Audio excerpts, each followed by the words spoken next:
Hello students, आज हम कक्षा 5th का व्याकरण का पाठ 14 मुहावरे पढ़ेंगे।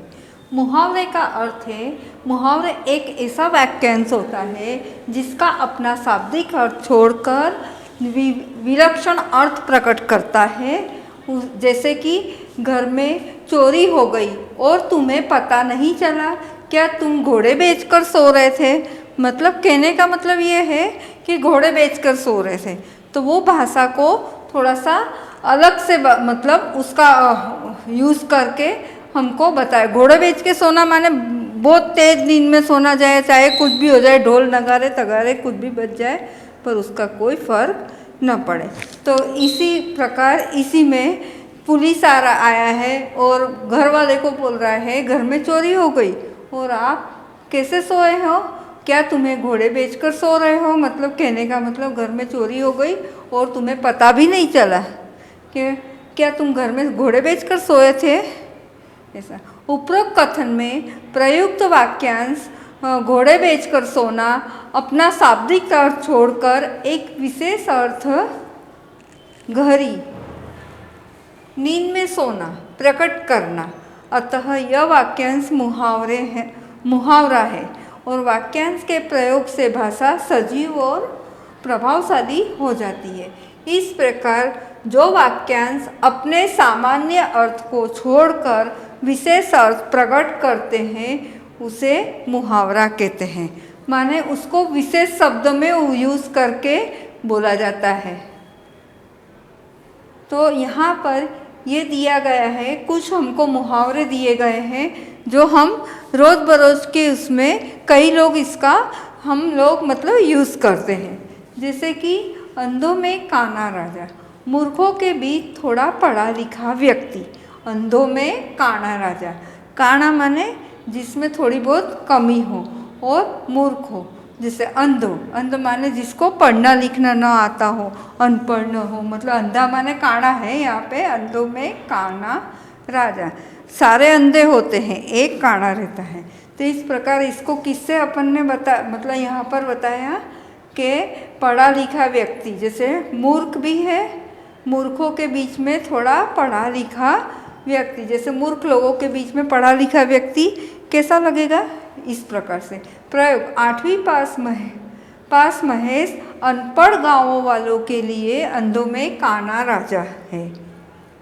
तो यहाँ पर मूर्खों के बीच में पढ़ा लिखा है, ये इसकी जगह विशेष शब्दों का उपयोग किया गया है। जैसे विशेष शब्दों में क्या है, अंधों में काना राजा, और उसका अर्थ मतलब क्या था, अंधों में काना राजा मतलब मूर्खों के बीच थोड़ा पढ़ा लिखा व्यक्ति। अंगूठा दिखाना, आवश्यकता पड़ने पर साथ न देना, माने सेल्फिश, जैसे कि स्वार्थवादी भावना।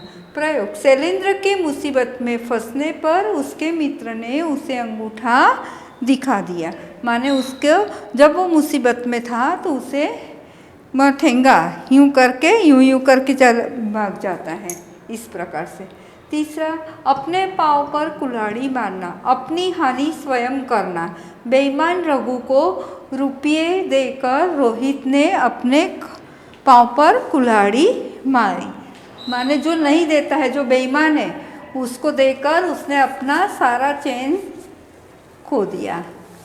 आँखों का तारा बहुत प्यारा, सोनू और मोनू अपनी मम्मी पापा की आँखों के तारा है, माने वह बहुत प्यारी है, तो उसके लिए क्या बोल लिखा, आँखों को तारा। आँखों के तारा माने आँखों को अच्छे लगने वाला। अपना उल्लू सीधा करना, स्वार्थ सिद्ध करना, जो अभी आगे आया था अंगूठा दिखाना, उसमें भी यही था कि स्वार्थ, अपने स्वार्थ को लिए वह करता है। तो यहाँ पर विपिन बहुत ही चालाक है, वह दूसरों को फुसलाकर अपना उल्लू सीधा कर लेता है। आंखें दिखाना, डराना। प्रयोग सेठ धनीराम के आंख दिखाते ही नौकर ने अपनी गलती मान ली। अंग अंग मुस्कुराना, बहुत खुश होना। प्रयोग में 10वीं की परीक्षा में प्रथम श्रेणी में पास होने पर दीपक का अंग अंग मुस्कुराने लगा। आग में भी घी डालना, क्रोध को भड़काना, माने वह हमेशा अपनी जली कटी बातों से आग में घी डालने का काम करता है। कान पर जू न रेंगना माने बिल्कुल असर न होना। कल मैंने तुम्हें इतना समझाया पर तुमने कान पर जू तक नहीं रेंगी, माने किसी को इतना तुम्हारी इतनी पिटाई करी पर देखो आज वही का वही। माने कहते हैं ना कुत्ते की पूंछ जमीन में अगर गाड़ भी दो तो भी वह सीधी नहीं होती। इसी प्रकार से यहाँ पर इस मुहावरे का भी इसी प्रकार से उपयोग लिया। इधर उधर की हाँकना माने व्यर्थ बोलना, फालतू की बातें करना। प्रयोग अध्यापक द्वारा गृह कार्य न करने के कारण पूछने पर शोभित इधर उधर की हाँकने लगा। गागर में सागर भरना, कम शब्दों में अधिक कहना। प्रयोग हिंदी दिवस पर मुख्य अध्यापिका ने अपने भाषण में गागर में सागर भर दिया। हाँ, फिर ईद का चांद होना, बहुत समय बाद मिलना या बहुत समय बाद दिखना, बड़ी मुश्किल से दिखता है जैसे ईद का चांद। तो यहाँ पर जो बहुत दिनों में मिलते हैं या बहुत दिनों में दिखते हैं उसके लिए यूज़ किया जाता है। जैसे इसका प्रयोग किया है, दिव्यांश जब से तुम्हारी नौकरी लगी है तब से तुम तो ईद का चांद हो गए हो, है ना।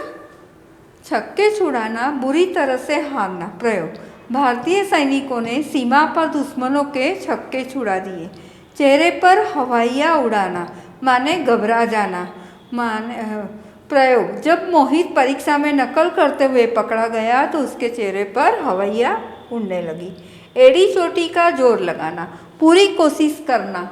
दौड़ प्रतियोगिता में जीतने के लिए सभी प्रतिभागियों ने एड़ी चोटी का जोर लगा दिया। नाम कमाना, यश प्राप्त करना। तो सचिन तेंदुलकर ने अपनी अद्भुत बल्लेबाजी द्वारा भारत में ही नहीं बल्कि विदेशों में भी खूब अपना नाम कमाया। कुछ अन्य मुहावरे यहाँ दिए हैं, उनके अर्थ हैं। कलेजा तर होना, मन को ठंडक पहुँचाना। एक और एक 11 होना, एकता में शक्ति होना। 9 2 11 होना माने भाग जाना। तो ये भी एक मुहावरा है। एक और एक 11 होना, 9 2 11 होना, दोनों का अर्थ अलग है।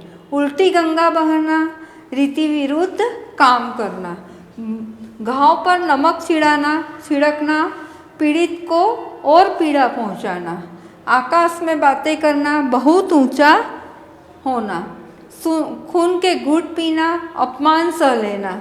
खरी खोटी सुनाना, भला बुरा कहना। दांत खट्टे करना, बुरी तरह हारना। इसी प्रकार लोहे के चने चबाना, कठिन काम करना। गुड़ गोबर करना, बनता काम बिगाड़ देना। दाल में काला होना, कुछ संदेह होना या शंका होना। जरूर कुछ बातें अपन कहते हैं ना, मुट्ठी गर्म करना, रिश्वत देना। तिल का ताड़ बनाना, छोटी बातों को बढ़ाकर कहना। गड़े मुर्दे उखाड़ना, पुरानी बातों को याद करना। आसमान टूट पड़ना, मुसीबत आ जाना।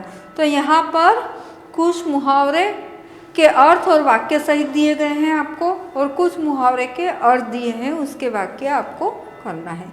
जो वाक्यांश अपने सामान्य अर्थ को छोड़कर विशेष अर्थ प्रकट करते हैं उन्हें मुहावरे कहते हैं। जैसे मुहावरे के प्रयोग से भाषा सजीव और प्रभावशाली बनती है। ओके, ठीक है। पीडीएफ के द्वारा यहाँ पर मुहावरे में आपको प्रश्नोत्तर है, रिक्त स्थान है और कुछ जोड़ी है, वो आपको करना है। Okay, thank you.